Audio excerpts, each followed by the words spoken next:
Welcome to this explainer. Today, we're unpacking a highly provocative source that asks a pretty wild question. Is Microsoft's 40-year software history actually a calculated blueprint of strategic sabotage? If you've ever stared helplessly at a blue screen of death or had to buy a brand new computer when your old one was working just fine, this investigation offers a fascinating and honestly a kind of frustrating perspective. Let's kick things off with an absolutely massive number. 240 million. That's the estimated number of perfectly functional computers that are becoming instant landfill waste. And the kicker? The culprit isn't hardware failure at all. It's the rollout of Windows 11. We're talking about millions of PCs rendered obsolete literally overnight. Which brings us to the core thesis we're investigating today. The source argues that this modern e-waste crisis and the decades of glitches and forced upgrades that came before it, well, they aren't just unfortunate accidents or poor planning. Instead, they're presented as calculated, strategic moves designed purely for financial gain. To wrap our heads around this staggering claim, we'll map out the source's investigation across 5 chapters. The 50 million line time bomb, a history of calculated mistakes, the great PC purge, the spy in the shell, and finally, a crumbling foundation. All right, Chapter 1, the 50 million line time bomb. Let's look at the decades-old foundation. Critics say has ballooned, totally out of control. Just picture the sheer physical scale of this code base. Windows 11 relies on roughly 50 million lines of code. The source points out that if you actually printed that out end-to-end, it would stretch for 131 miles. It's this bloated labyrinth of legacy code that Microsoft has simply never stopped building on top of. The source traces this sprawl along a 40-year timeline. It all started back in 1993 with Windows NT 3.1, a business system with a comparatively modest 5.6 million lines of code. But as time went on, we see how Microsoft used this foundation to push out what the source calls rushed stopgaps. Take Windows ME in the year 2000. It was notoriously unstable, yet it retailed for upwards of $200. The source argues this was a deliberate move to squeeze one last heavy paycheck out of dying tech before releasing the much more stable Windows XP just 13 months later. Moving to Chapter 2, a history of calculated mistakes. The key point here is that these historical missteps weren't accidental. They were calculated moves to protect corporate partners and drive profits. This dynamic is brilliantly illustrated during the Windows Vista era. The source explains how Microsoft slapped a Vista-capable label onto cheap, underpowered Intel PCs. Why do that? Allegedly, it was to help their partner Intel hit quarterly earnings goals. But it resulted in a massive wave of frustrated users who bought brand new machines only to realize they didn't have anywhere near the power to handle Vista's slick new 3D interface. And we know this wasn't just a simple oversight because of internal emails unsealed in a class action lawsuit. Even Microsoft's own corporate VP of Windows Product Management, Mike Nash, got caught in this trap. He famously wrote, "I now have a $2,100 email machine." His brand new, very expensive system was essentially useless for anything beyond the most basic tasks.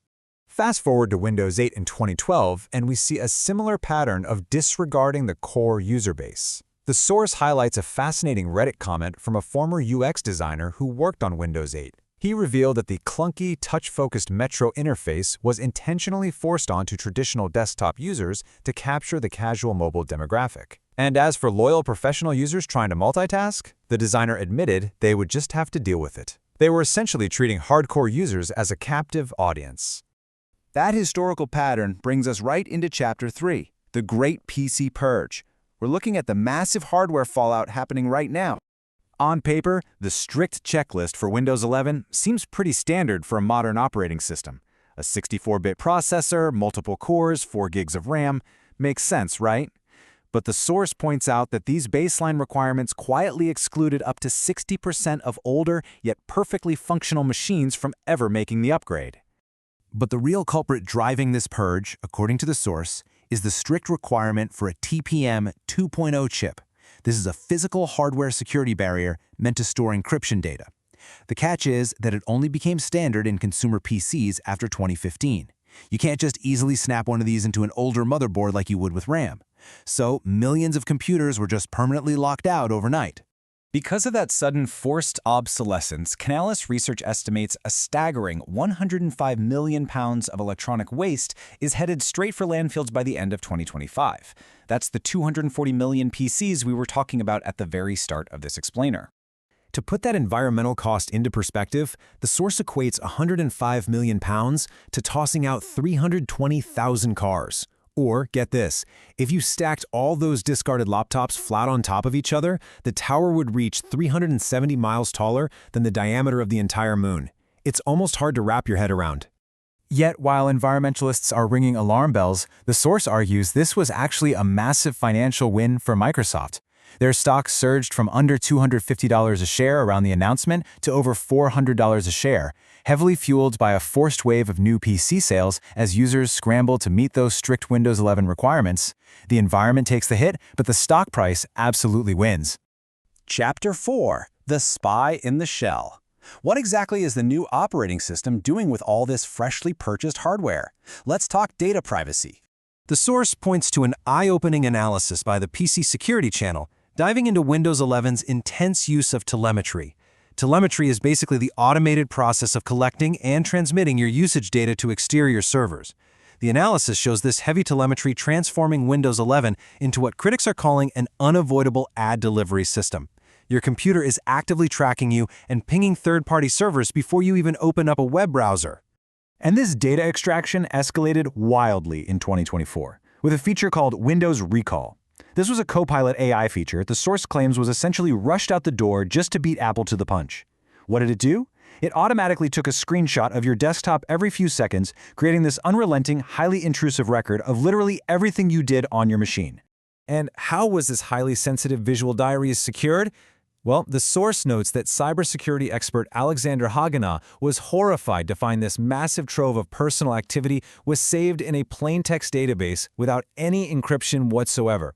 It's literally like building a glass vault in your living room and totally forgetting to install a lock, leaving users incredibly vulnerable to even basic malware hacks. Which leads us to our final chapter, Chapter 5, A Crumbling Foundation.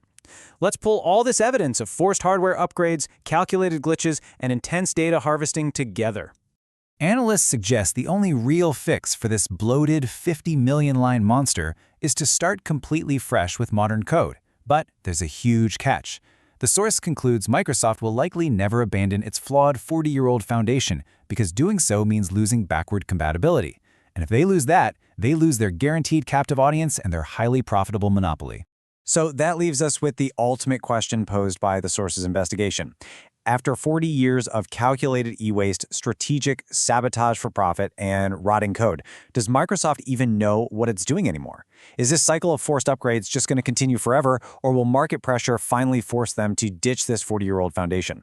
It's a completely fascinating perspective that definitely changes how you look at the machine sitting on your desk right now. Thanks so much for joining me for this explainer, and remember to keep questioning the tech you use every single day.